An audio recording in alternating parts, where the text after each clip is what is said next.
Hello বন্ধুরা, কেমন আছেন সবাই? আমি আজকে আপনাদের মাঝে আরেকটি নতুন ব্লগ নিয়ে চলে আসছি। সবাই পাশে থাকবেন, সাপোর্ট করবেন প্লিজ। আমি আজকে চলে আসলাম ফ্রুট বাজারে। কিছু ফ্রুট নিতে হবে মেয়ের জন্য। এখানে তো এসেই অবস্থা খারাপ। দেখেন, একটা আনারস 842 টাকা। আর এগুলো নাম জানি না আমি, তবে এটা হচ্ছে 537 টাকা।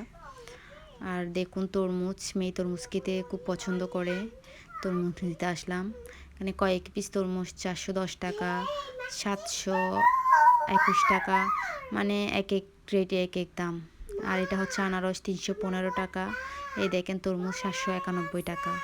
কি আর কিনবো দেখুন, একটু ছোট তরমুজ এটা হচ্ছে 1490 টাকা।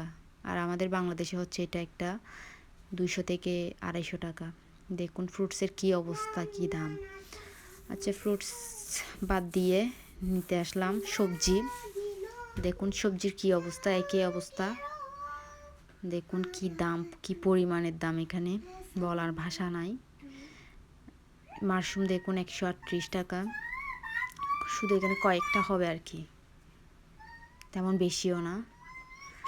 দেখুন রসুন, রসুন হচ্ছে আমাদের তরকারির প্রতিনিয়ত একটা জিনিস। আর এই একটা রসুন হচ্ছে এখানে কত টাকা, 105 টাকা, ট্যাক্স সহ দিয়ে আর কি 105 টাকা। আর চিন্তা করুন একটা রসুনে কি তরকারিতে হয়।